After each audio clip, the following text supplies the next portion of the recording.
women men's and men. basketball. It fits perfectly with Let's that. do the men's Yeah, I would say basketball so. because they dropped because Greg, you and I did that game on the day it was announced, and Hours after. after, and you knew that their hearts had been ripped out, and they still gave it a good go. And of course, the next couple of games were tight games that I think that if this had not happened, they would have won. But they did bounce back, which is the most important thing. And up in Maine, they did. They won handily, and what a night, what a day rather. Okay, for Roberts, for Anthony Roberts, 40 points, career high by far. Man, that might double his total any game he's ever had, or close to it. Yeah, he really this week was the best Roberts has looked, this entire season. Go back to, he's already averaging over 20 points the last 4 games, but go back to Wednesday, and not only is he finished with 28 points, but he sinks the game-winning layup to snap the losing streak. And then you go to today, and as you said, 40 points, the most since Fermin did it a couple years ago, ranks him 6th. Sorry, the most since, I forgot what year, but he's tied for 6th in the program history with 40 points. 9 3-pointers, which tops the previous record Fermin set a couple years ago. Yeah, what were we saying about Stony Brook hitting 3-pointers as they couldn't, and all of a sudden, wow. Yeah, 8 it was for 9 from deep. Incredible. Well, more than that. Let me take a look at the box score here. But, he couldn't miss. I mean, I'm looking at 14 for 25, but 9 for 12, which is still great. But he hit 8 of his first 9. Do you know who snuck up on the box score for me as well, too, in all 3 games? The UNH game, the UMass Lowell game, and the Maine game was Tyke Green with an offensive explosion this weekend. Yeah. And he's always been good, especially in the rebounding category. But yeah, offensively, he's really stepped it up. And just the season, he's averaging in about 29 minutes played, he's averaging 12 points. He's getting to the basket, doing a great job, shooting just under 40% from 3. He's shooting 50% from the field overall this season. He just really does a good job getting to his spots and knocking down shots. And he's consistent. You got 2 guys in double figures of rebounds. One is 6'4" and one is 6'7". Mm-hmm. He plays a smart game, Tyke Green. Mm-hmm. He knows what he does well, and he does it. Mm-hmm. He doesn't put himself in bad spots. 23 points and 10 rebounds against UNH, 22 points against UMass Lowell, and 15 points against Maine. Yes. Earlier today, yeah. Today. All 15 of those points too. Rebounds. Yeah, all 15 of those points, they were from the floor. They didn't come from free throw opportunities. Yeah, he didn't get to the line at all. Yep. Yeah. So he is definitely a good player to watch in that regard. Yeah, he was also why they were really able to dominate today outside of Roberts, because he was instrumental in that 10-3 run towards the end of the first half where the Seawolves took the lead from the Black Bears and ultimately ran away with it. And what I liked from the what we're starting to see, and I think Matt brings up a good point. Roberts hits that shot against UMass, and now we're starting to see the tide turn a little bit here for them. And one of the things that I like seeing is as I've watched some of the games and I've looked at the box scores and stuff afterwards, is you're starting to see these underclassmen come into their own and starting to take kind of these leadership roles on the team. Mm-hmm. Tyke Green, a redshirt junior, and Roberts, a redshirt junior. Policelli, I believe, is a sophomore, and I think that's going to pay dividends for next year as well too. I think it's great for this year, but as the season has gone and decisions have gone and the CAA and the America East and all that stuff, you're starting to see guys that are going to be the backbone of next year's team, or at least you hope are going to be the backbone of next year's team, really kind of make good steps forward to being productive next year. Yeah, and it's big too because, of the guys you're losing at the end of this season. I see Omar Habwe hasn't played too much, but in the time that he does play, he's done a good job. Today against Maine, he had 8 points and a couple of rebounds. Gilo Jenkins obviously has been this team's among the best scorer, really the second best scorer outside of Roberts. And obviously, with the news earlier this week with Elijah Olani, where he Yes, announced on social media glad you mentioned that. will roster. He was someone who was set to graduate anyway. But yeah, that's a huge piece and a huge scorer and leader that this team can no longer turn to. So for guys like Anthony Roberts Jr., Juan Felix Rodriguez, Tyke Green, all redshirt juniors, Stevenson Moore, Falaselli, sophomores, for them to step up, it's going to be big for the team chemistry and where this team goes next year. Well, in Alani's case, first of all, he's coming off an injury. He hasn't had consistent minutes, and he hasn't been, he really hasn't been himself since coming off the injury. And add to that the fact that he can't compete in a tournament. I can understand. Yeah, yeah, I can understand from that point for sure, and it just sucks to see it because that was a tremendously talented guy and someone you really want to see succeed. We've had him on the show before. He's been a great guy to talk with, just Right. because he's so passionate, motivated about not only basketball but where he sees himself, and he really sees himself as a top tier talent in the collegiate game and even professionally and beyond. So now his collegiate game is gone, and he's gonna have to prove it, out there in the professional leagues, probably overseas, that he belongs, in the G League and then the NBA. But all the power to him. Wish him the best. And he's really, I just remember, a lot of the good memories, like his tremendous slashing ability, his good 3-point range. And I just remember there was a point where he scored 28 and a half, and he had the entire arena rocking. Just that he could not miss. And when he's hot, man, he is consistent. Yeah, it's a shame to see him go. It's a tough decision when I'm sure for him to have to do something like that, because it marks the end of a time period for you, right? It marks that for him, it's like, all right, it's now time for me to turn the page. And then also, I guess for Stony Brook as well too, it's the, I don't want to say the opportunity, but it's the time where you now have to turn the page. Right. That's a guy you can't turn to anymore. Yeah. Yeah. It's one less option, but now we have to turn the page and say, okay, Tyke, Green, Rodriguez, Policelli.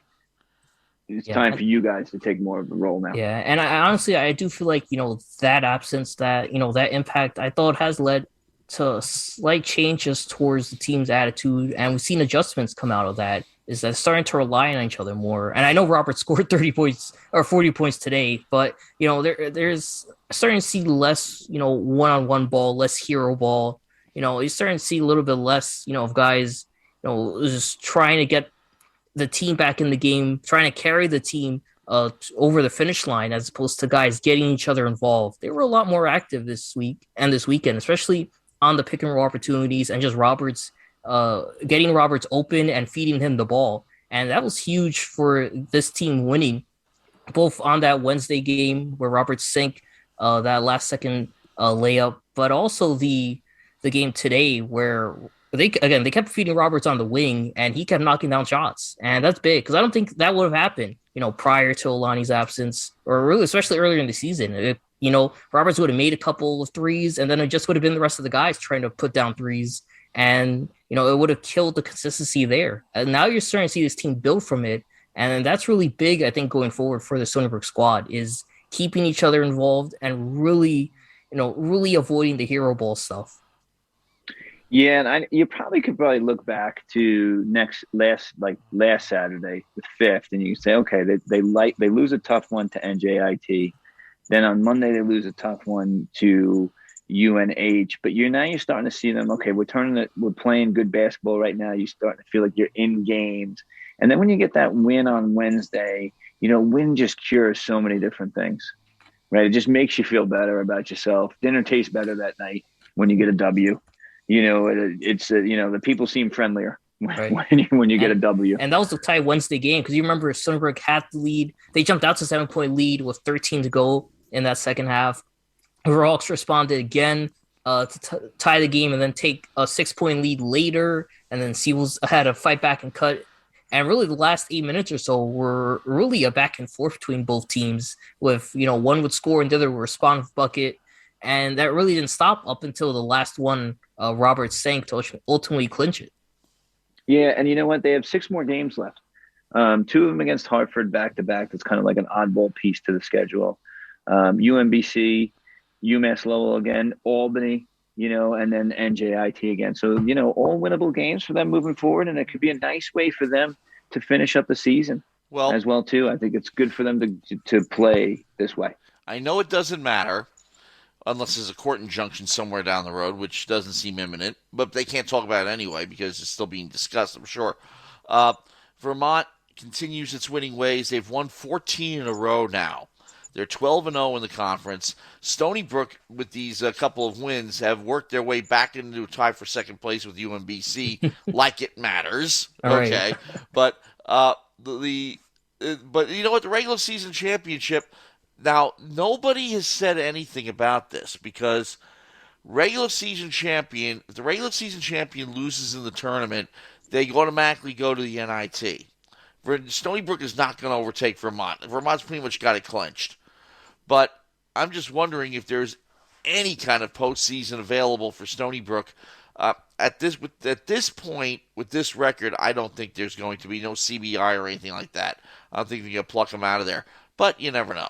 But I think what's happening now is that every coach in the athletic department is on a common mission to keep their teams motivated and keep reminding them that there are still things that are within their control and that there are still things to play for. And, I mean, just for the sake of playing is one. It's a golden opportunity to play at this level. But the other thing about it is that, bottom line is, we make the NCAA tournament, we face Kentucky again, we're going to get stomped on. Right. That's a good point, yeah. So what's the... It makes this week's wins, I think, more impressive too, because as you said, for what we know for now, there's really nothing Stony Brook men's team is playing for other than pride. But transitioning over to the women, there's still something at stake, we believe, to where there's a potential WNIT bid, with how they've played. And it makes the loss yesterday to me, I think, more shocking too, because, they're still playing, going hard, and they had an 11-game win streak come to an end. After slightly getting the narrow win over UMass Lowell on Wednesday, 69-65. I just wanted to jump over something that Matt said as well, too, is competition. You get to play the games because it's competition, right? And that's what you got to pull out. And I think when you have maybe now, ironically, the whole athletic department is on the same wavelength in a way, like where all the athletes feel the same way, because they all have been dealt the same card, right? And that could be a bonding thing, not just for your team, but for the entire athletic community at Stony Brook. And that could be something that pushes the athletes as well, too. They all got screwed together. Let's make it happen. Let's do it together. So anyway, back to the basketball. Yeah, exactly. And then back to the women. The women are still in a position to do that. I mean, they still lead the American East with an 11-2 record.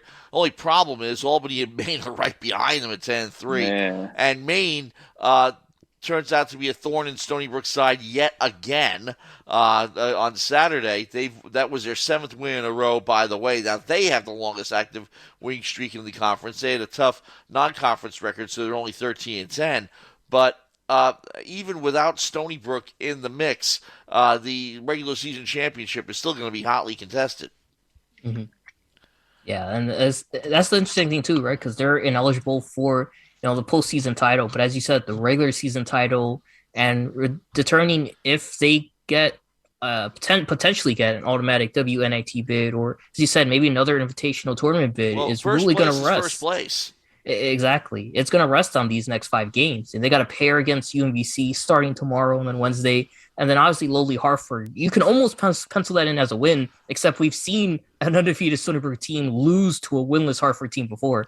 And then obviously UMass Lowell right after that for the Rapid of Albany. These 5 games are just so important for this team, even if we don't really know what their immediate future holds. When you think about the deal that Stony Brook got, you can only think that, there is one team in the American East Conference that has been dealt an even rawer deal, the Athletes at Hartford.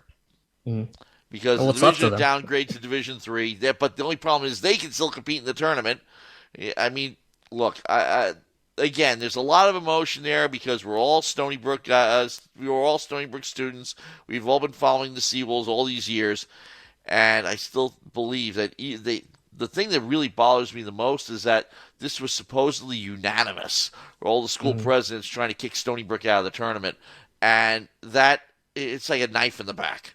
Okay, Stony Brook, while it was in the America East, represented the America East well. Okay, literally they did. The representative for the America East was Sean Helbron, the Stony Brook athletic director. But not only that, they made a very good showing. Of course, the College World Series run from 2012. The baseball team was always competitive. I mean, they got some. They gave the America East respectability. They added lacrosse. Oh my God, yes. But they added because you know why? The America East, as Greg will agree with me, is not considered a lower rung conference in lacrosse, men's or women's. Yeah, and there was a time out there a couple of years ago when the Thompsons were at Albany. There was a time there where Stony Brook was having a run as well too, and they lost by a goal to Albany during that time frame where they were saying, well, you know, Stony Brook could get in even by not winning the conference tournament. It was that much of a conversation. They wound up losing to Marist that year. Yeah, there was a year that was too bad of a loss to get them in. There was a year when UMBC and Albany met in the final and both went. Right. That was 2007, I believe. That was even before Crowley and McBride. Okay. Right. So the American and number one. Okay, the women made number one. Then the men made number one. The Albany men made number one. I mean, a mid-major conference does not have a number one team. Maybe Gonzaga in men's basketball, but they're not mid-major either because they elevated the value of their conference. Look what Butler did. Okay, now they're in the Big East, but that's what Stony Brook did. Stony Brook and the other two SUNY schools as well made the America East better, I think, than when Hofstra left it. And you see even women's basketball as well this season, really the past couple seasons under Caroline McCombs, how good they played. Even now when they're actually Langford, how well they are. They've been ranked every week in the mid-major rankings this season. In the national polls, they received a couple of votes for a couple weeks. And, you know, it's really up until this week where things are starting to halt. As we said, the win streak came to an end. A few weeks ago, Gigi Gonzalez made the Sports Center top 10 along with Kevin Crowley as a pro. But the thing that was interesting about today's game, and you know, I think for the women, you could chalk it up maybe to an anomaly, or maybe, you know, it's basketball. So in basketball, sometimes you just don't have a day, you know, and you play so many games in basketball. So I don't think you get penalized as harshly for losing a game in conference in basketball as you would maybe obviously for college football or something else. But I mean, the first quarter for Maine, 24-8.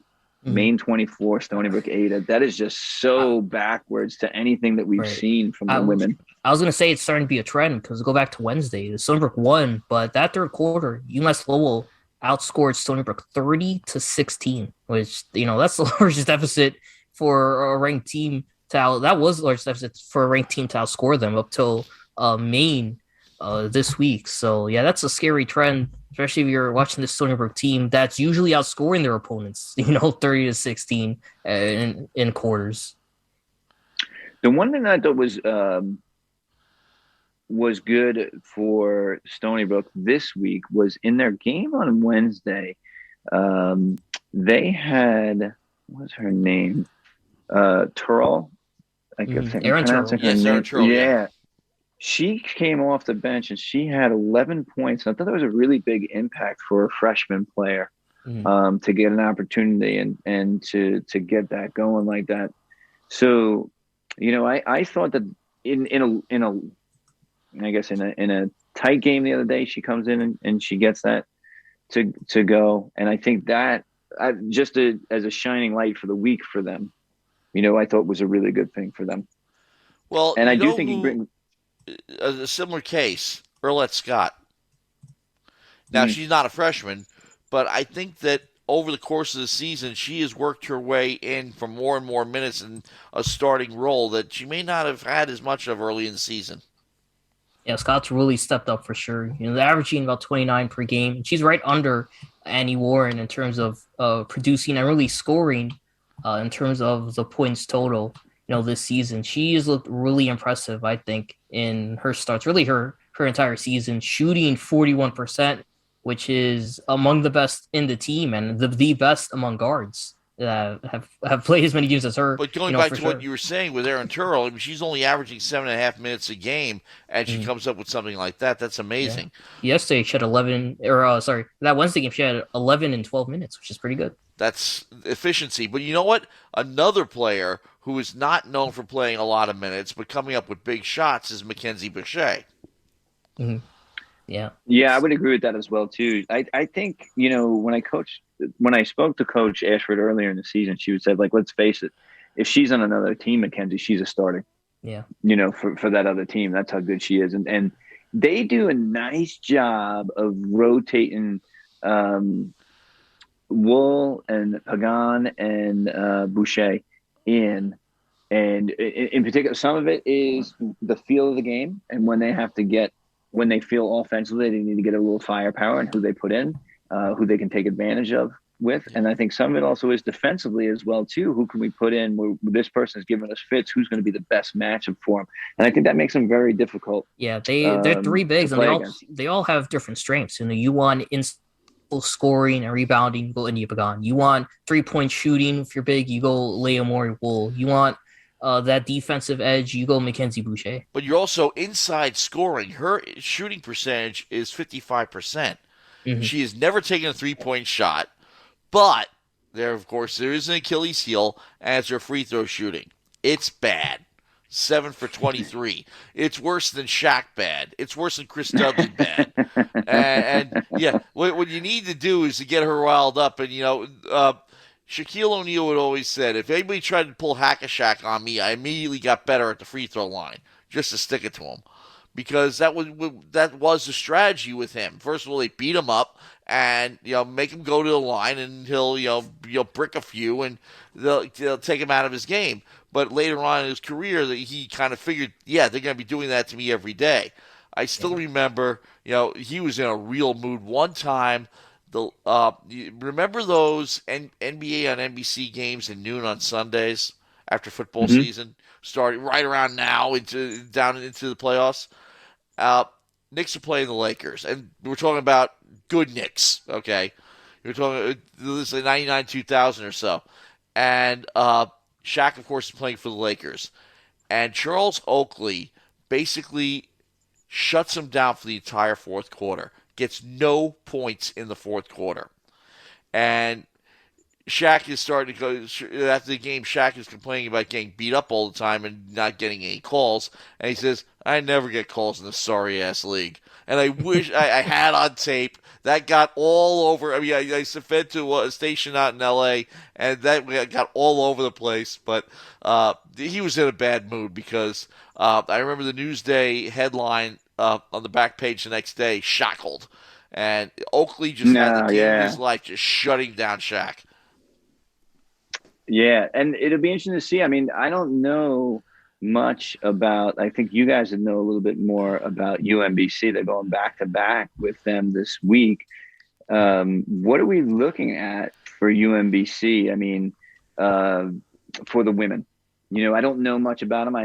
To be honest, I haven't studied up on UMBC, and I don't know the history between the two of them. It's honestly, these are 2 games Stony Brook should win. You have, the women's squad for UMBC coming in at 3-16 on the season. And 2 of those wins did come in conference play, but for teams like Syracuse and Lafayette, they lost to. They also lost to other teams like Colgate and Loyola from Maryland. So.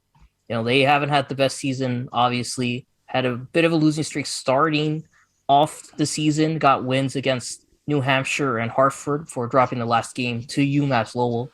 So, these are 2 games Stony Brook should take care of, in all honesty. And really, it's going to be Jania Summers who's going to be their main scorer. She's shooting 37% this season. Really shoots good from 3-point range, 39% as well. She's getting about 13 per game. So I think shutting her down is going to be key for them getting the wins. So you're looking at a 3-game stretch here this week. You really feel confident if you're the women about taking care of business. Yeah, these games are the ones you really shouldn't drop, especially games, if you plan on playing more. Next 4, because UMass Lowell, the only real tough one that's coming up is the final regular season game at Albany. That's it. All these other ones, the Seawolves are clearly superior to their opponents.